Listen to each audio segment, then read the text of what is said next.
Welcome into our 2022 American League Central Roundtable. So excited to have this crew here tonight. We got Tigers, we got Guardians, the debut of the Guardians, we got White Sox, we got Twins, we got Royals. The whole division is here, and it's a crew in here. I mean, we're ready to go. We've been waiting through the lockout.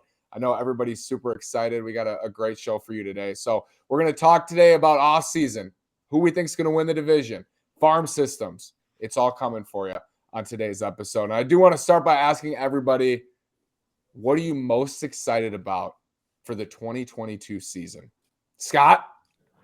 I mean, not being the worst team in the division, honestly. I mean, finally having a like, hey, we're supposed to be relatively competitive. I think that's really the entire city for Detroit is just like, hey, we're finally not like going into a season. We're like, hey, we're probably going to lose 100 this year. Like, just a nice little change of pace, even if you don't think we're a playoff team or whatever. Just the sheer fact that we're actually supposed to be relatively competitive deep into the summer is fun for a change.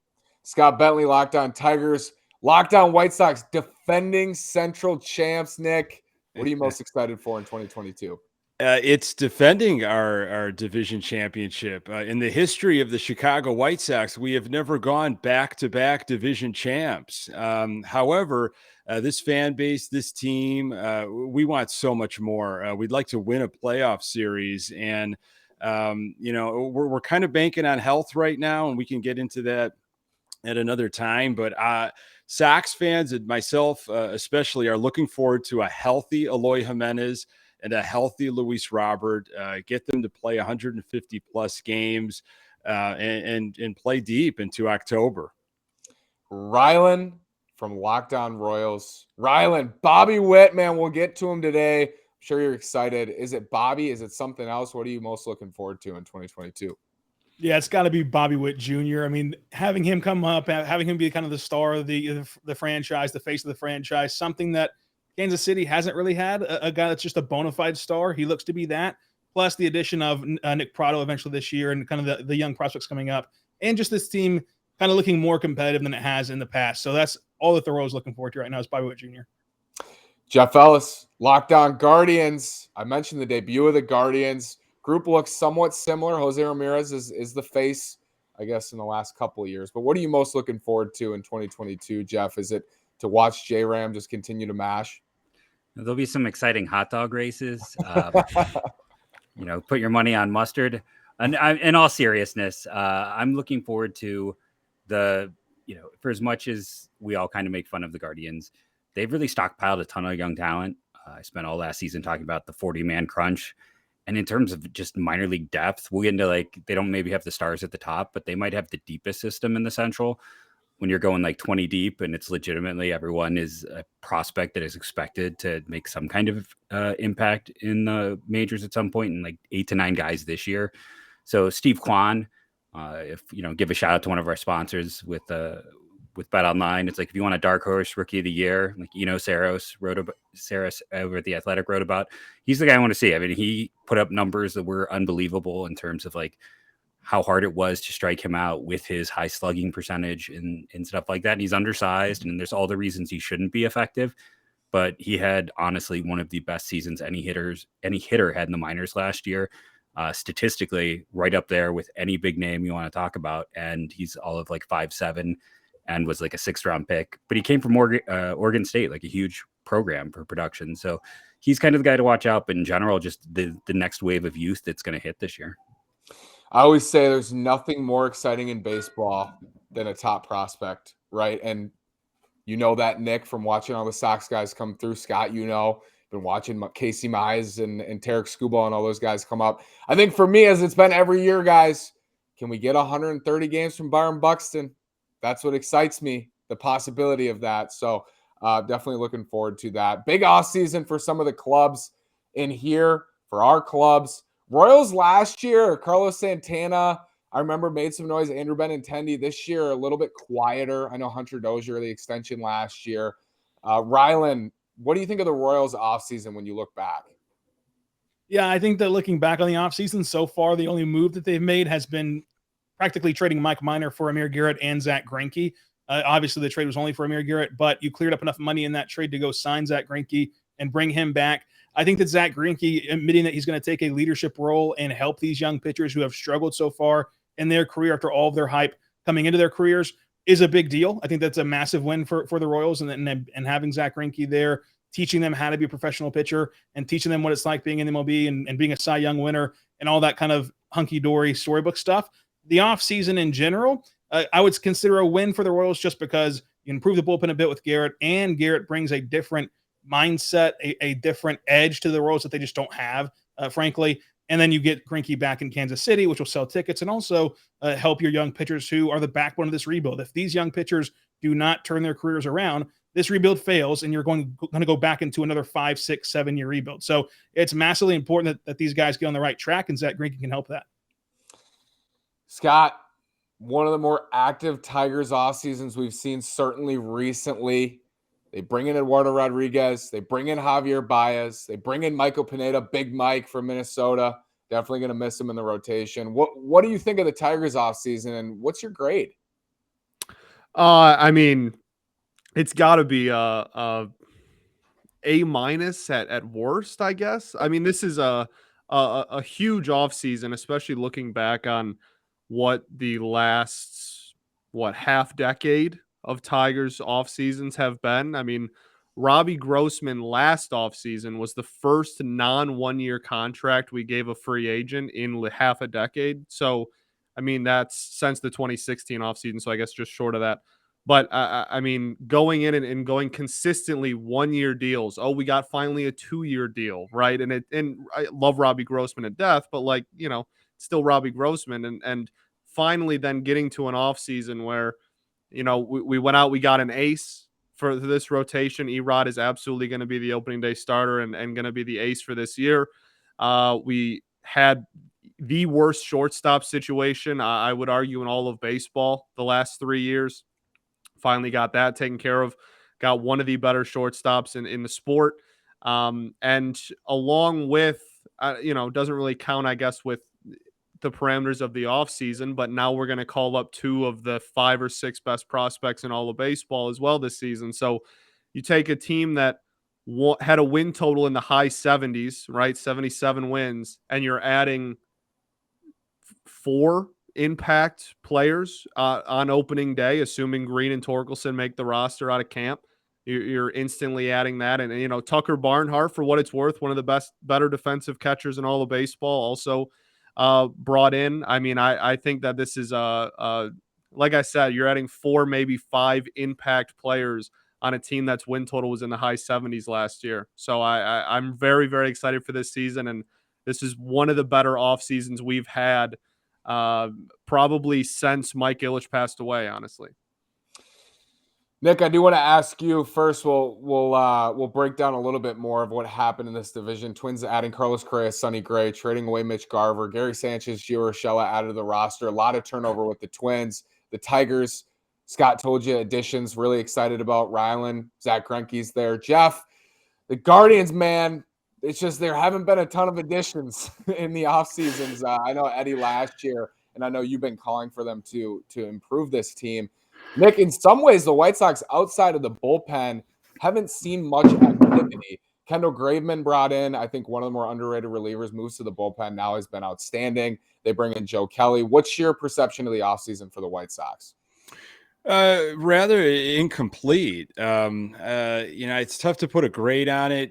After the Sox were bounced by Houston, our general manager, Rick Hahn, in early November talked about, there's holes, there's glaring holes if we need to get better, and we have to do the work. And we as fans, we don't see that work being done. It's been very confusing offseason. They picked up Kimbrel's $16 million option.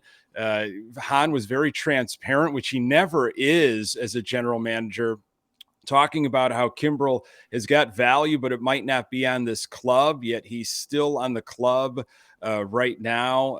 The Sox targeted starting pitching, right fielder, and second base, and we're still looking for that right fielder.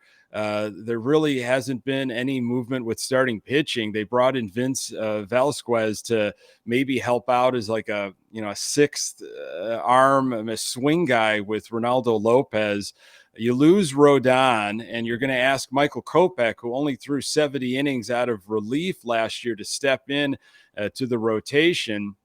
Dallas Keuchel's not getting any younger. There's a lot of questions still. If we were going to go all the way, those are the expectations, not only win a playoff series, but win the AL pennant. And I don't think we're there quite yet. Okay, you brought Josh Harrison in. That's fine for second base. Graveman kind of replaces Tepera. And Joe Kelly, we'll see if he's healthy enough. I think he is. He might not give us much at the beginning of the season. But what I think we as fans are saying, you see the finish line. You've put in all of this work during the rebuild. You've announced these issues in the offseason, but you didn't go out and address it. And right now we're dealing with potentially our right fielder being a combination of Gavin Sheets and Andrew Vaughn, who are natural first basemen, and they're trying to turn them into right field. So we've got some issues here on the South side.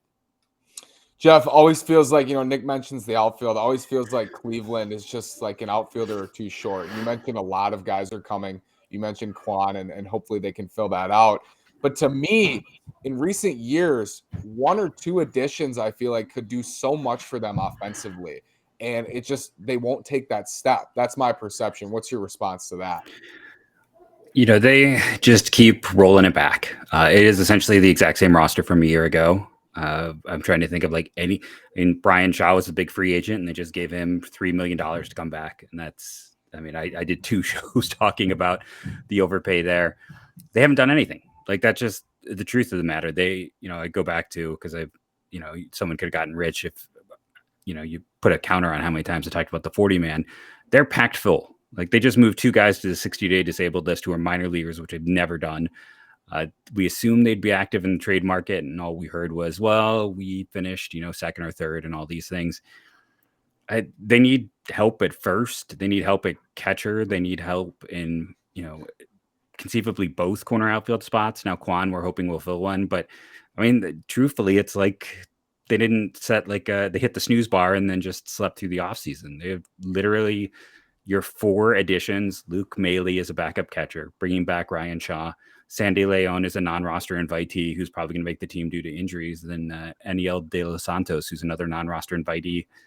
So they haven't done anything. It's just there's no other way around it. They have kind of sat out this offseason, and now we're going to see what they can do. Rylan, who won the offseason in the American League Central?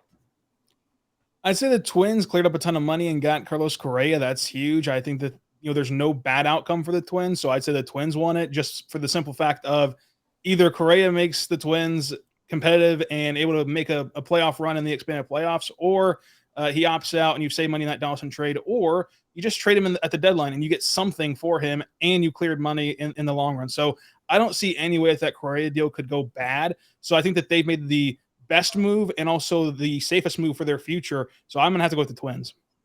Scott, I know Correa was on the Tigers' radar, certainly with the Hinch connection. I was shocked. I'm sure everybody in here was shocked to see him go to a different American League Central team and for it to be the Twins. I'm still shocked. I will not believe it until I see him in a regular season game wearing a Twins unit. I think it's crazy. Scott, who won the offseason in your mind? You sound excited about the Tigers. Do you believe they improved the most this offseason? Yeah, I do. I'll be a homer and openly a homer. I think the Tigers had the best offseason in the division. I think the Carlos Correa signing is the best move within the division this offseason, but offseason as a whole, I think it's pretty comfortably the Tigers. Again, like you're taking a team that has been a bottom dweller for half a decade and took a step forward last year and brought back everyone that was important to that step forward last season, as long as bringing in kind of the top end power and top end talent that they lacked. I think you're talking about a team that could in turn go from one of the worst teams in baseball in 2020 and then 2 seasons later be in the playoffs or at least very close to the playoffs. And that's an unbelievably quick and impressive turnaround. I think a majority of it has to do with this past offseason. Nick, do you agree? Yeah, we see a lot or saw a lot of Javi Baez, with watching what he has done on the north side of Chicago. And that's a big signing for Detroit. Detroit is a team that we as Sox fans have been looking over our shoulder. We know what's coming in Detroit with their arms and the things that they've added, not to take anything away with what the Twins have done. Listen, the Twins scare us and have always scared us, going back to, the Ozzie Guillen days of him managing. And so we're worried about the Twins. We're worried about now the Tigers and what the Tigers have done without losing. And those arms getting a little bit more mature, seeing more pitching at the big league level, understanding what hitters are trying to do and what they can now do to hitters. Seeing the Central again is only going to make those arms better. So we won the division by 13 games last year. It's going to be a close race. Jeff, who won the offseason in the Central? Well, I think you just come down to the Twins and the Tigers. I think if you're making a list of like top off seasons, they're both in the top 5. You can go either way.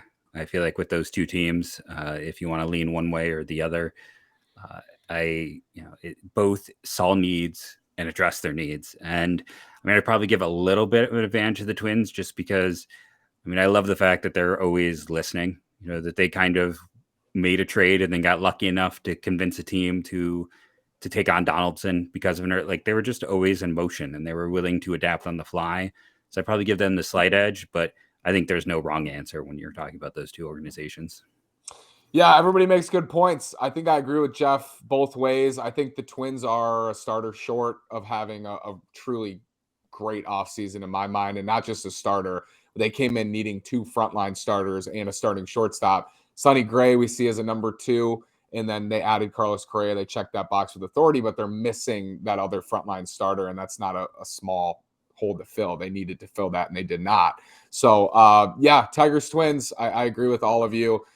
We talk about the White Sox. I think the White Sox at this point in time, I agree with Nick, probably at the height of their powers in terms of payroll flexibility. You have these extensions at lower numbers right now. This should be the time they are pushing more chips in. And we hear from Nick that he doesn't feel, and White Sox fans don't feel that they're doing that.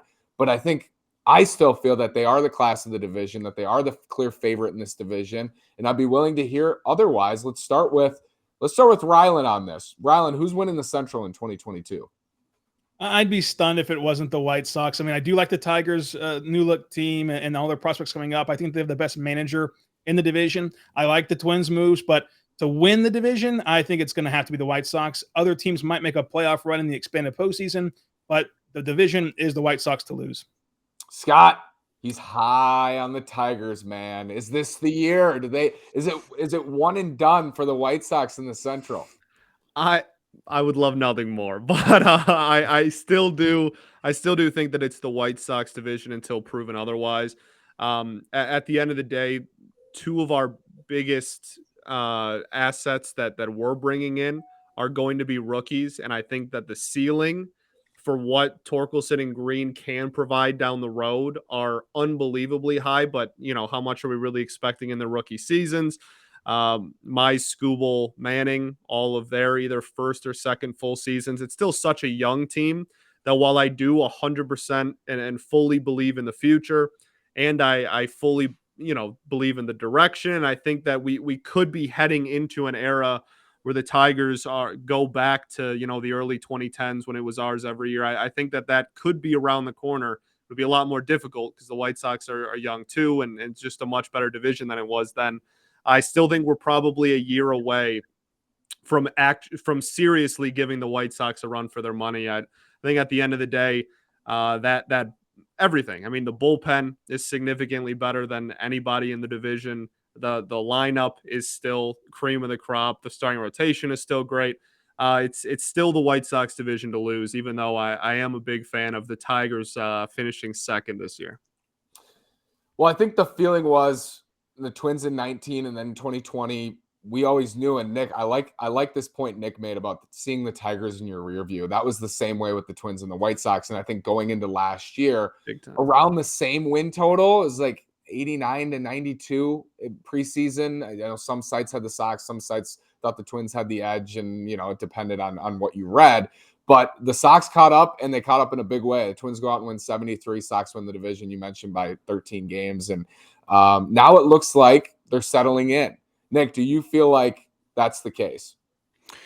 Look, this is a talented Sox team. I can't remember a team like this. You have to go back for me, maybe 93, 94, when you're looking at some of those Ventura, Frank Thomas, Blackjack McDowell teams. You talk about Tim Anderson, Yohan Moncada, a healthy Jimenez and Robert. And then you've got your big two, Lance Lynn and Lucas Giolito, who put on 30 pounds of muscle. And Dylan Cease was being talked about in the Cy Young conversation. So those are your three. You sprinkle in, Dallas Keuchel, who's bringing he knows he needs to get better, but it's not a bad four guy to have. And then Michael Kopech and whatever he's going to bring. And then we've got a guy like Ronaldo Lopez that could help with some innings at the beginning of the year. I don't know if they're going to go 6 starters at any point, but we've got the bullpen, as you mentioned, too. I mean, one of the more expensive bullpens in all of baseball. We'll see how that plays out if Kimbrel truly is going to stick with the Sox. But, there's a lot of health questions. I mean, the Sox brought in a new conditioning coach this offseason.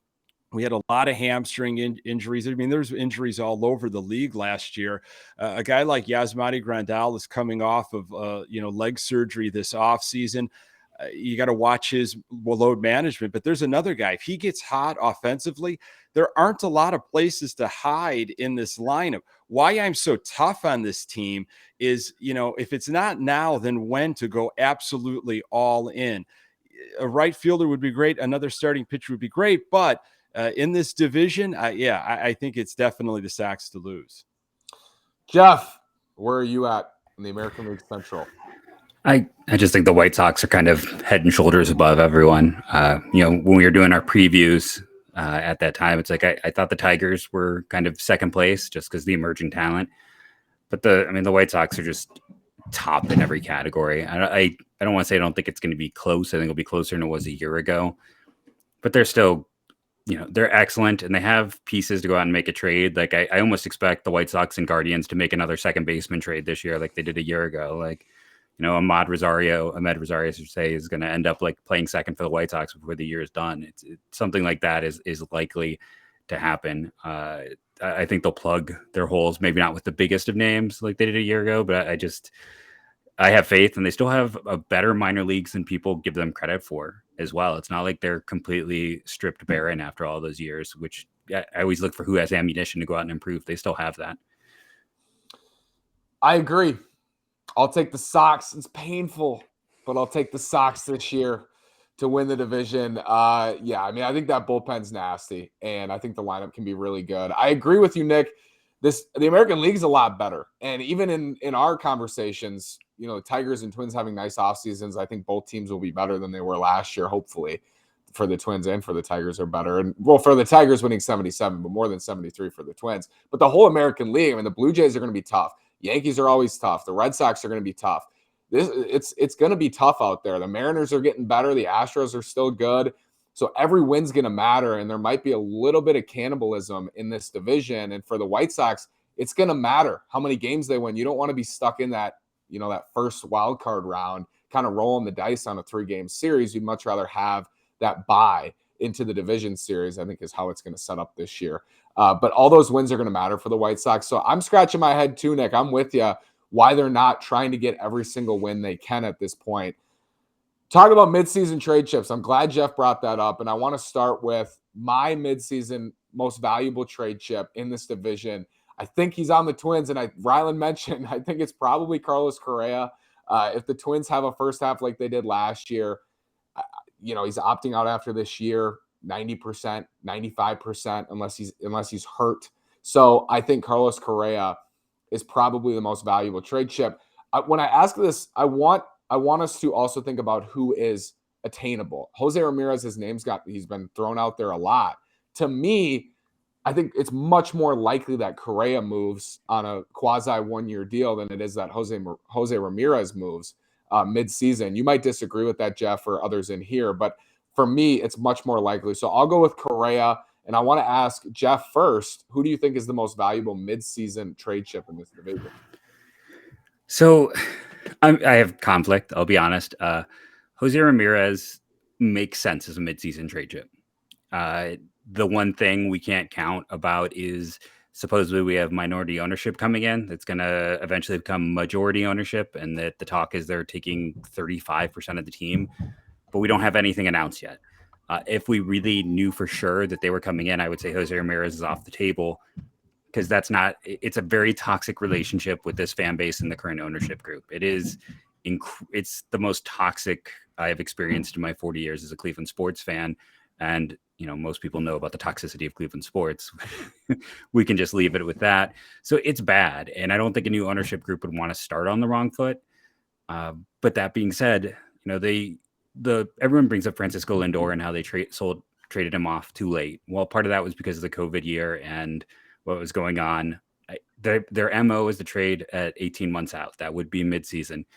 If we don't get a new official minority ownership announcement, I do think he is tradable by the end of July. And I think with his contract, and I mean, he's got the highest WAR of any third baseman over the last 5 years. And the only players with higher WAR as an offensive player over the last 5 years, I believe, is Mike Trout and Mookie Betts.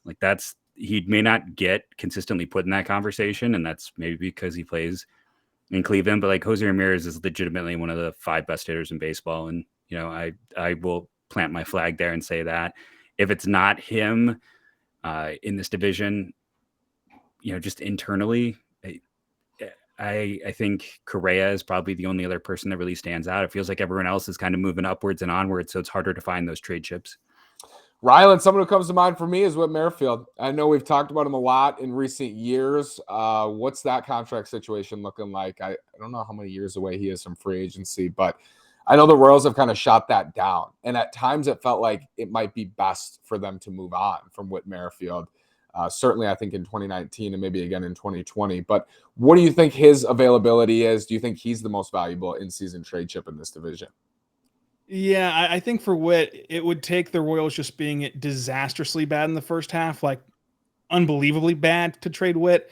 I think that this franchise still wants to sell the fan base on 2022 being competitive, 2023 making the jump, and it's harder and harder to do that if you trade a guy like Whit Merrifield. Obviously, he's a free agent in 2023, so we'll see what that holds in terms of re-signing him or trading him. But I think a more realistic trade chip would be maybe an Andrew Benintendi, because the Royals are going to go to arbitration with him. They usually don't go to arbitration. That could get messy, and he's a free agent after this season is over, so you can see where they would kind of have the stars aligned to trade him. Carlos Santana, Hunter Dozier, those guys aren't really good players right now.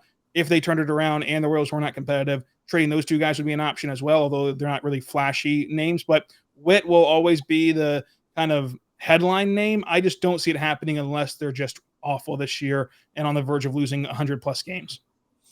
Hard for me to see the White Sox with clear trade chips. A, because they've extended all their stars and they're in the middle of a winning window. And B, because I think their top prospects, if I'm not mistaken, are younger and guys they probably want to build around in the future, like Colas and others they've signed internationally. So, Nick, is there anyone on the Sox who could be up outside of Kimbrel? But even if he has a great first half, why are you trading him away? Yeah, Kimbrel is, he's going to be he's a future Hall of Fame reliever, right? And we were really confused at what we were getting with him last year. Hendricks is our closer, and Kimbrel looked like he just could not fit into that 8th inning role. Talking to a lot of fans, it was really a mental thing with Kimbrel, and he could be a guy absolutely that we flip. But if he doesn't get the correct innings, or if he doesn't get the management that he needs to showcase himself for that opportunity, well, then he's going to be useless. A guy that we've got a couple guys, Burger, that if you package them up with a few other names, you might be able to pull something off. But as a standalone name, it's really Craig Kimbrell. But again, we have to see what he can do for him to have value at all. Scott, anyone come to mind in Detroit? I think, again, tricky to me. Yeah, no, it is tricky. I think a lot would be determined on how successful the team is, right? I mean, this is if we had a catastrophic start, which I don't think really anyone expects. I'm pretty confident in saying that at this point. On the first half of the year, then I mean, I guess there's a universe in which like a Jonathan Scope or something was traded on an expiring deal. Robbie Grossman's now on an expiring deal. Something along those lines. If we really did feel like we were completely out of it already before the All-Star break, but I don't really expect this team to be in a position to buy either. So like, I really feel like this is a stand pat year, even with those two guys on expiring deals. I don't know. Like this front office has yet to make any trade of, I think, period, involving any prospects. Like we have not moved a single prospect in about half a decade. So I think that I'm not confident that even if we were in buy mode, that it would be like that aggressive. And on top of that, I don't really think we're in the business of selling anymore either. So I agree. I think looking elsewhere is probably in the division is probably the best way to go when it comes to finding trade pieces. I think Correa is pretty much the obvious choice there if you're looking across the whole division. Unfortunately, guys, a lot of early first-round picks in this division in the last handful of years. Twins first-round pick or the first pick in the draft in 2017. Tigers and Royals have had high picks. The White Sox have had high picks. It's happened a lot, and people like to rip on the Central, but man, we're on the come up, and I'll keep saying that. Which farm system do you guys think is most set up to succeed in the future? For the Sox, they've graduated a lot of guys. Jeff mentions they still have a lot of talent there. Rylan, the Royals, Asa Lacy, Bobby Witt Jr., the best prospect in baseball. Certainly a lot to look at there. Scott, Riley Green, Spencer Torkelson, whole lot to like. And then Jeff mentions a super deep Guardian system. And I think for the Twins, about league average is a system, a lot of starters in the upper minors that are ready to go. And I think will hopefully contribute this year. But who do you guys think? And I'll start with you, Jeff, the prospect guy, former scout, if I'm not mistaken there. Who do you think has the best farm system in this division? Well, it comes down to what do you like, depth or blue chip talent? The Royals and the Tigers have more of that blue chip, but I'm a firm believer, in other sports trading down is good, and I think in Major League Baseball just having a depth is more important. So I lean towards the Guardians. You can call me the homer in this case. I will say, if you look, Keith Law last year had their farm system ranked second in baseball. They've gotten a lot of top 10 ranks, and just it goes for days, and they know what they do well, and they target those players. It's like I remember on draft day this past year, I got a text from a scout. It's like, where do you think the Guardians are going? They always keep their mouth shut. We can't get anything, and we're nervous they're going to go for our guy. I'm like, look for the college pitcher with a strikeout rate under 3 or a walk rate under 3, a strikeout rate over 10. And then in 20 rounds, they drafted 17 of those guys, 16 out of those guys out of 21 picks. Like, they know what they do and they develop it well. And that's why like the next set of arms is sitting there in AAA ready to come up and join them. I have a feeling Rylan and Scott will disagree. Rylan, what do you think? Yeah, I think it's between the Royals and the Tigers. I think that the blue chip prospects are how you kind of sustain yourself and become good teams as small market teams, especially in Kansas City, where you're not going to land any of the top guys. I will say that the edge, I think, right now goes to the Tigers because we have seen more of them have success right now and more have that label as kind of fresh and new because the Royals have brought up Daniel Lynch, they've brought up Brady Singer, they've brought up Chris Bubich, they've brought up Jackson Kowar, and they haven't taken off as those blue chip guys just yet. Maybe they never will. So I think that's why the edge goes to the Tigers right now. Obviously, the Royals do have Bobby Witt Jr., who's supposed to be the best prospect in all of baseball. They have MJ Melendez, who's supposed to be elite, and same with Nick Pratto. But we'll see how the Royals actually fare. I'd put the Royals 2 and the Tigers at 1, but it's very close. Nick, if we had this conversation 2 years ago right now, it would be consensus White Sox. Where are you at today in this division? Which farm system do you think is best set up for success in the future? Sox fans have been, again, looking at Detroit, not only for what they have on the Major League Ball Club, but what they've got in their farm system. And the Sox, we're out of that. We're out of that window, that conversation. We've got some international guys, Colas and Yoelqui Cespedes, and that's been kind of our thing as of the last few years, is going the international route. And we took some arms in the last few drafts, and we'll see. We got a guy that's hurt right now, but we'll see what happens. But a lot of our top 10 picks over the last few years, they're on other teams, and we don't have any homegrown talent in the starting rotation right now. So when you have it, it's great. But then it's like, what do you do with those prospects? How do you manage that to on the field wins at the big league level? And we are keeping our eyes closely on what Detroit's doing. So I'll go Detroit. Always fun. And we all have experience in this, certainly, because at least, Cleveland less so, but at least one of the last 5 or 6 years, our teams have been terrible. So we know what it's like to prospect watch and see how those guys fare at the major league level. And I think, Scott, for you, a lot of excitement in Motor City for Spencer Torkelson and Riley Green. And I think you are going to pick the Tigers. Am I mistaken? No. I think the key with the way you phrased that question is set up for success in the future. And with what the Tigers currently have in their major league system and what holes are left, it's very intentional. The holes that they have left in the major league system are very much where we have talent coming through the minors, right? So I think it's really just set up to perfectly match the puzzle pieces of that. And I think it's pretty comfortable that the Tigers farm system is within this division the best set up for its team's success in the near future. As everybody is aware, Riley Green and Spencer Torkelson. But then even a lot of people were really impressed with the 2021, just this past year's draft, as kind of, and it's early and a lot of those kids haven't even played yet, obviously, but as just kind of a nice, refreshing, hey, we didn't just get a top 5 pick and that's the only talent we got out of this draft. This is actually a whole draft where kids are being ranked within the top 10 of the organization already. Dylan Smith is a huge addition. And we're in the international market for the first time in my entire life. Like, Dave Dombrowski could not have given less of an anything about the international signing market.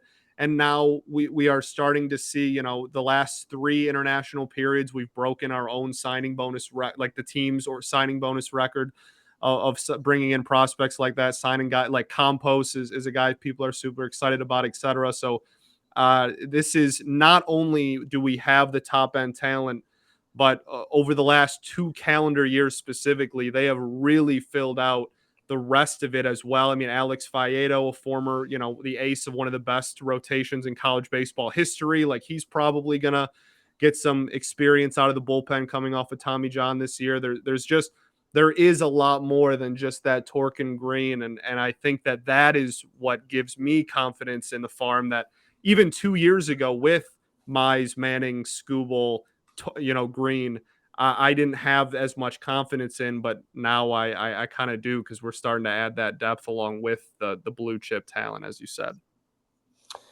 This might not be the National League East, folks, but I am comfortable and confident in saying this division has the best systems, because I believe the White Sox, it's a little bit of an illusion, because Luis Robert was a prospect a year ago, right? So you graduate those guys, and then all of a sudden your farm system drops, but those guys are actually in the majors and they had just graduated. And I understand that's how it works, but sometimes that can be a little bit of a misconception. And the other systems in here, at least in the top half, if not in the top 10, in the Tigers and Royals and Guardians as well. So guys, thank you so much. It's going to be a fun year in the AL Central. Hopefully, we've been saying this. I think I've said this on the podcast for 3 years now in preseason. Like, this is going to be a better division this year. I actually believe it this year. And I think we all believe it this year. Going to be a ton of fun, guys. Thank you so much. And let's chat soon. Absolutely. Sounds good. Sounds good.